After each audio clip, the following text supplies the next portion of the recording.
un gusto estar acá, un gusto seguir ampliando nuestra palabra, nuestro debate, en un momento tan particular de tanta oportunidad histórica para nosotras, para el movimiento feminista. Y en esto que decía Mari, de la embestida brutal, del ajuste que estamos enfrentando como trabajadores y trabajadoras del Estado, fue como el primer lugar donde nos empezaron a pegar. Y a veces pareciera que las cosas van por un carril y las históricas cuestiones de nuestra agenda siempre en este estigma de, y que creo que claramente es reacción del patriarcado, de son cuestiones secundarias. Bueno, hoy la verdad es que estamos en un momento donde podemos decir resistir al neoliberalismo es precisamente poder unir estas agendas que en ningún momento van disociadas. Ahí lo que todo el tiempo nosotras trabajamos desde ATE Capital es esta idea de que géneros y trabajo son dos ejes de una misma cuestión nodal que tiene que ver con el sistema económico, con el sistema político. Entonces, cuando nosotras salimos a enfrentar despidos, también estamos trabajando con una agenda quizás muy postergada en términos de esto que decía al principio, ¿no? De lo principal, pero además el feminismo, si bien hace mucho tiempo que nosotros hablamos del sistema de cuidados, que hablamos de las tareas reproductivas, que peleamos nuestra inserción en el mercado laboral, muchas veces también como reacción se ha puesto en un lugar, si se quiere, de derechos personalísimos. Por eso también a veces es muy fácil que las derechas se puedan apropiar de algunas banderas nuestras, de este lugar más de lo individual, cuando el feminismo viene a proponer precisamente todo lo contrario. Entonces lo que a mí me gustaría ver en este tiempito que tenemos es el trazo de estas agendas, ¿no? Como en lo conceptual, pero también en lo programático, y qué le puede aportar a la etapa histórica en la que estamos viviendo estas cuestiones estructurales que organizan la sociedad. Porque lo que subyace es que el trabajo y los géneros organizan la vida social, ¿no? Estamos hablando de relaciones sociales, estamos hablando de estos vínculos entre los géneros atravesados también por el trabajo. Es lo que nos organiza y también lo que nos construye identidad, ¿no? Y en esto por ahí hacer una breve mención a este momento histórico, que a veces pareciera que esto que estamos logrando, que es que casi estamos saldando esta deuda histórica de la democracia para con nosotras, con la legalización del aborto, que no fue, pero que será mañana, porque si logramos la despenalización social. Esto tiene no un corto nacimiento, claramente es una historia a lo largo de los siglos de muchas mujeres imprescindibles. Bueno, acá digo que a veces una dice, vengo a hablar en nombre de que cuando hay mujeres como Nelly que realmente han revolucionado el derecho, y que son un pedazo de toda esta larga historia, a personas como Nelly me refiero como a mujeres imprescindibles. Pero lo que hay ahí es que si una piensa, yo cuando pienso que el siglo XX arrancó con una legislación que daba cuenta de una cultura, de un sistema económico, de un sistema político que nos tenía a nosotras como propiedad de ellos directamente, digo, teníamos dueño nuestros bienes, ¿no? Pasábamos de la tutela de los padres a la tutela de nuestros maridos, digo, así lo entendía la legislación.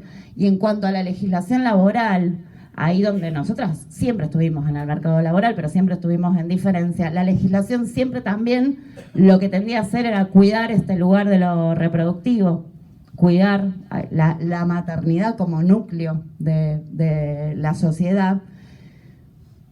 Después el voto femenino empieza como a cambiar la historia, claramente. Cuando nosotras empezamos a irrumpir en la participación política, todo empieza a ser otra cuestión, pero de ahí, y estoy haciendo un salto muy grande, ¿no? Sabemos que toda la historia se construye en el día a día y todos los días.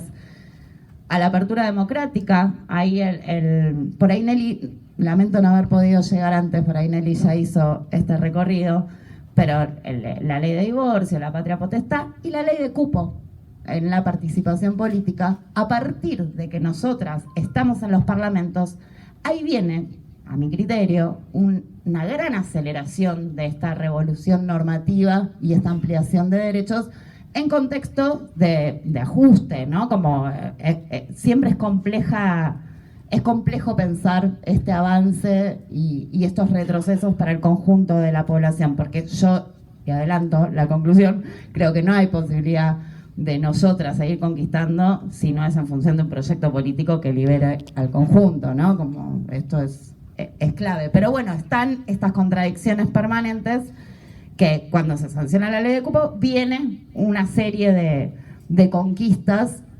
Esto también lo quiero señalar, ya que estamos hablando del mundo laboral y sus representaciones. La ley de cupo, lo sindical vino 10 años después. El sindicalismo siempre tiene como un delay en algunas cuestiones, pero también nos permitió a nosotras empezar a sacudir estructuras adentro de los sindicatos, pero también pensar cosas en torno al mundo laboral y entonces a los proyectos políticos. A partir del 2003, una catarata de legislación. Yo creo que no pudimos tener el primer encuentro, ¿no? No, porque este es el primero. ¿De este curso? Porque vos, Mari, vas a dar la cuestión más internacional, ¿no? De los tratados. Bueno, porque los tratados también es otro capítulo que es anterior a todo esto que vengo mencionando. Nelly habló de la CEDAW. Bien. Habló de la bueno, CEDAW, en la CEDAW ahí es donde también todo nos cambia en términos de paradigma y a lo que Argentina adscribe. Ahí unas cuantas, por ahí es aburrido nombrar, pero digo, es muy importante el programa de salud sexual y reproductiva, es muy importante la sanción de la ley de educación sexual integral. Esos que se resistieron ahora al aborto eran los mismos que se resistían a maravillosa ley escrita por el pueblo y por nosotras, y que se reescribe, recién hablábamos con la compañera, se reescribe permanentemente en el ejercicio de cuando logramos aplicarla en el programa de ESI. La 26485, digo, son todas normativas donde nosotras conquistamos estar y romper esto que el patriarcado hace, que es que nos borra, ¿no? Necesitamos legislar porque también los discursos jurídicos construyen subjetividades. Entonces, ahí no solo es la garantía, sino también una sociedad que plasma en sus leyes esto que está siendo una revolución cultural.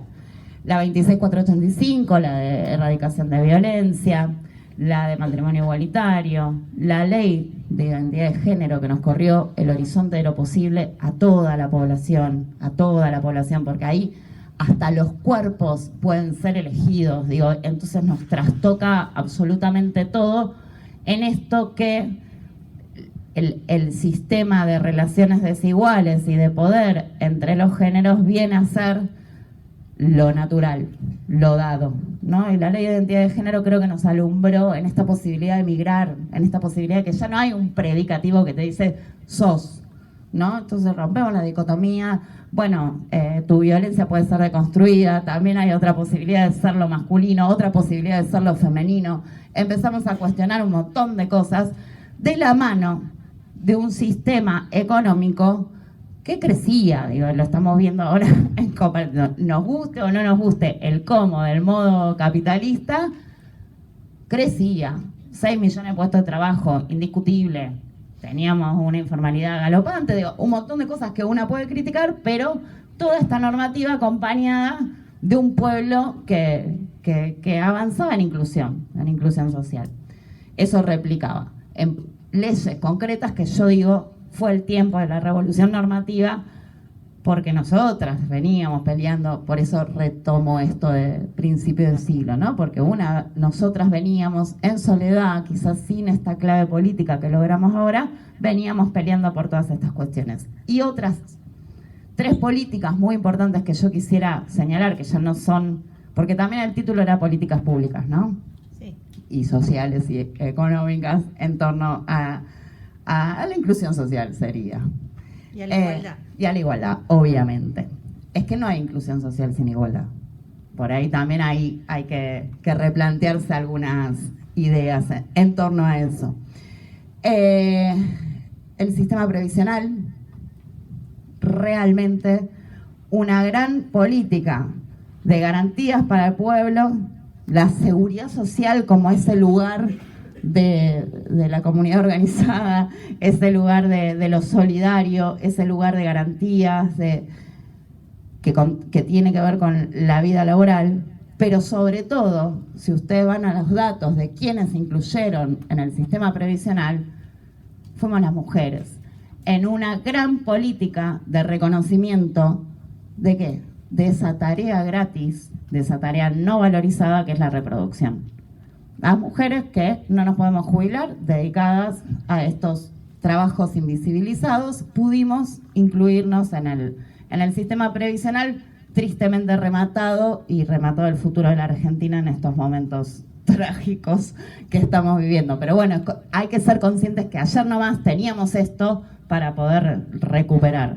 La asignación universal por hijo, por hija, IGE, también muy criticada porque cómo le vamos a dar a las madres que además se embarazan por el plan, ¿no? Todo este mundo de mitos que sostienen el patriarcado y el capitalismo en alianza, pero además desde lo masculino que gobierna, desde lo masculino que desde ahí es donde en este ejercicio de lo público se ha orquestado el mundo y se ha arreglado el mundo, digamos, se ha normado el mundo.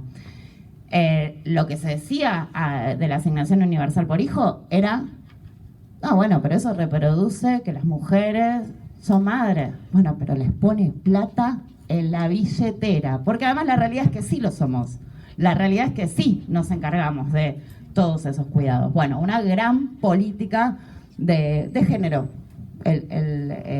La previsión social como la tuvimos, incluida la asignación universal por hijos, hijas, y ellas hacen también, menciona estas tres como políticas económicas muy importantes y que tienen al trabajo en la escena. Bien, algo fundamental en todo este camino que ha hecho que nosotras podamos decir que hicimos una revolución permanente a lo largo del siglo XX, si había una revolución, fue la nuestra, es que hay un hueso duro de roer que no se modifica. Y acá vamos a la estructura laboral, que mucho tiene que ver en cómo están dados los roles, cómo están asignadas las funciones, aquellas que aprendemos desde chiquitas, esto que también se va a ver en algún momento, que son los estereotipos, los roles de género. Bueno, eso después distribuye las formas de lo laboral y distribuye desigualmente la riqueza. Y hay un hueso duro de roer que yo, por ejemplo, me manejaba cuando asumimos la conducción de Arte Capital con unas cifras en el desagregado del mercado laboral, de la inclusión o no, por género, me manejaba con unas cifras del 2013. Cuando empiezo a recolectar datos, porque nos cambió el modelo económico, hay cosas que no cambian. Entonces, nosotras hay datos que no cambian, que ahora se los voy a mostrar porque son muy interesantes. Nosotras avanzamos, pero esta desigualdad estructural que nos tiene a nosotras en el lugar de la pobreza, porque si yo les digo, por ejemplo, que el 55% de las mujeres en Latinoamérica no tienen ingresos propios, ¿qué decimos? No tenemos ingresos propios, eso es pobreza. Entonces, hay ahí un dato que aún en casi pleno empleo, con un 5,4% de desocupación, lo comparamos con el doble de desocupación, ¿cómo nosotras estamos? En el mercado laboral es la misma cifra. La brecha del 27% salarial sigue siendo la misma. La brecha en la participación del mercado laboral sigue siendo la misma.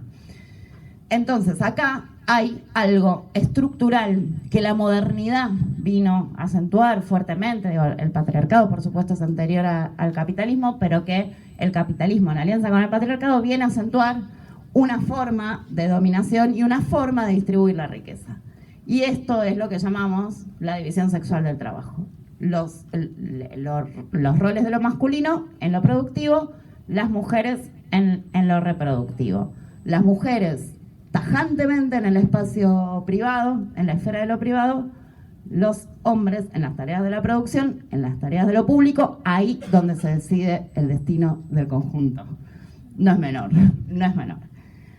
En este modo de organizarse la acumulación capitalista o la acumulación del dinero en torno a lo productivo, hay algo que se nos escapa en nuestras agendas y que se nos escapa, no a nosotras, pero digo que justamente en este ejercicio de dominio, todo sistema de dominio naturaliza el dominio.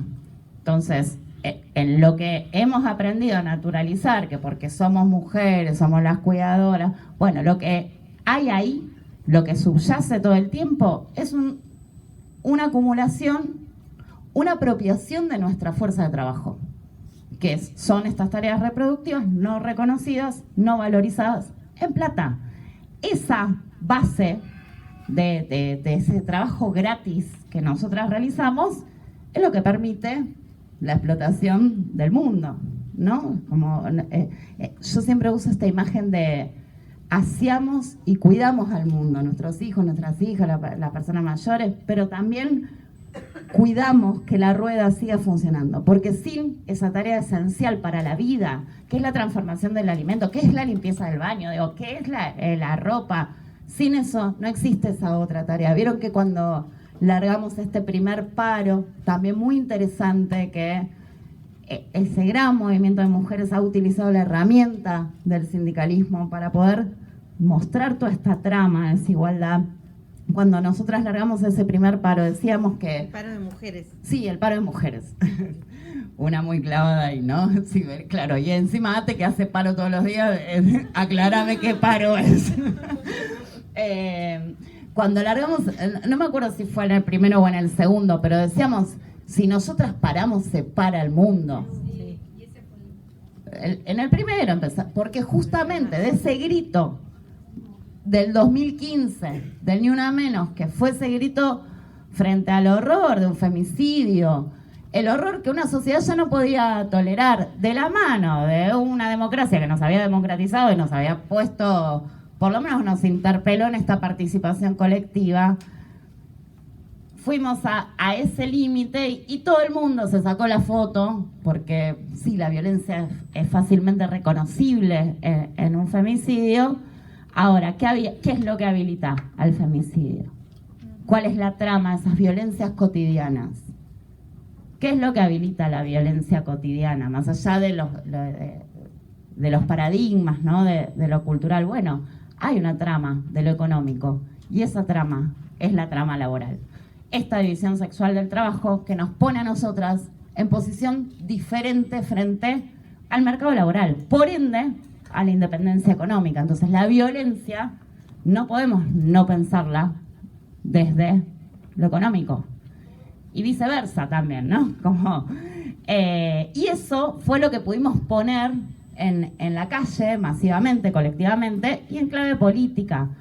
En ese punto yo creo que es todo ganancia, porque así como nos debemos el aborto, legalizar el aborto, esta es la agenda que nos debemos. Y acá los sindicatos, mucho para aportar. En este sentido, yo quería compartirles en esto que digo, hay una estructura que no cambia, no hay ruptura, pero hay continuidad de eso que está de base en nuestra posibilidad de emancipación, que también hace la emancipación del conjunto, porque esto también siempre lo digo. La división sexual del trabajo, no sé si está bien o mal, porque podemos querer elegir dedicarnos a estas tareas, ¿no? Acá también el feminismo se va haciendo popular y no va bajando línea, nada, no seamos madres. No va por ahí, va por que podamos elegir. Y también que podamos intercambiar, que esta frontera entre lo privado y lo público no sea tajante y no sea parte de la condición de posibilidad de que haya una jerarquía y una apropiación de nuestra fuerza.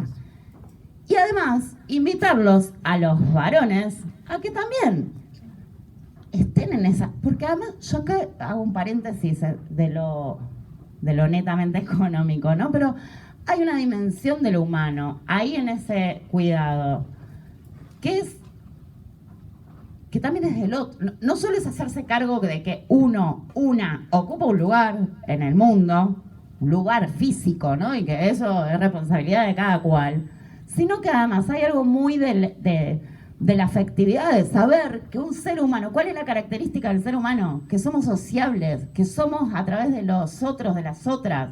Entonces, no poder reconocer que nos necesitamos y que entonces el cuidado es una parte fundamental de la vida en sociedad, realmente es estar privándote de un montón de cosas. Esta idea de la patria es el otro, es la otra. No, bueno, también les convidamos a los varones que puedan reconocerse en esas tareas. Capaz que el mundo está mejor para todos y todas, y además porque el ejercicio de lo masculino también es un mandato, obviamente, lo vamos a ver con la parte de los estereotipos, y de cualquier manera es violento tener que ser, solo que claramente hay disparidad en estos mandatos y en estas funciones, y hay quienes tienen la vida un poco más fácil y hay quienes no tenemos la vida tan fácil en torno a las identidades de género.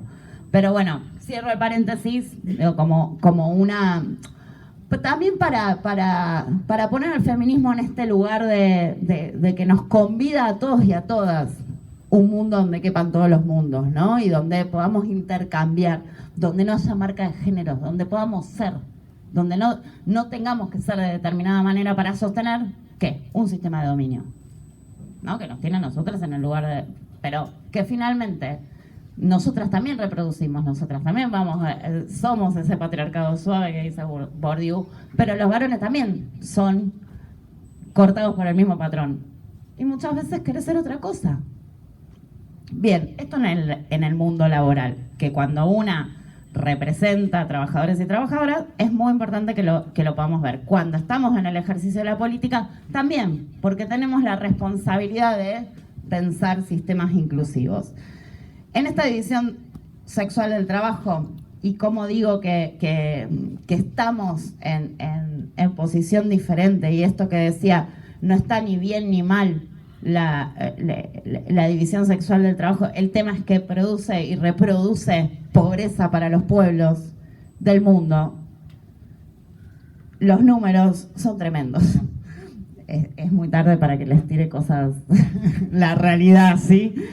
Pero bueno, el primer dato es esto que decía antes, la brecha es del 27% y eso está estancado, la brecha salarial. La participación en el mercado laboral, siempre hablamos de la población activa y del mercado laboral formal, ¿no? Los varones arrancan la participación en un 76,60% y las mujeres un 53,80%. O sea, ya de movida arrancamos abajo. Después hay un montón yo si quieren después les paso material de cómo están desagregados estos datos, porque hay un montón de cruces muy interesantes. Por ejemplo, el nivel educativo, la cantidad de horas, porque también las diferencias salariales es porque nosotras estamos menos horas en el mercado laboral.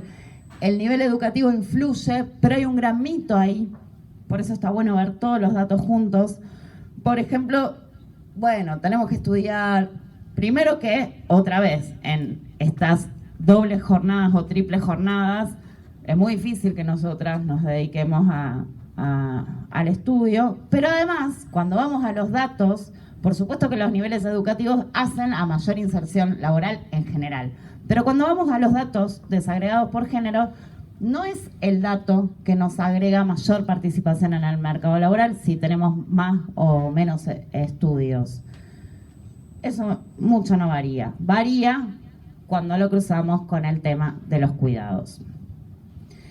Y acá siempre señalamos, hay dos tipos de segregación en el mercado laboral. Vieron que está el famoso techo de cristal o el piso pegajoso. Bueno, que nosotras no llegamos a los lugares de mayor jerarquía, eso hace que tengamos menores salarios. Y la segregación horizontal, que para mí es la más jodida, porque la otra es más visible, que nosotras no llegamos, una va en cualquier oficina, en cualquier rama de lo laboral y vemos esto como una realidad efectiva. Y al verse también podés aplicar políticas más concretas. Ahora, la segregación horizontal es aquella que determina que hay trabajos para varones y trabajos para mujeres.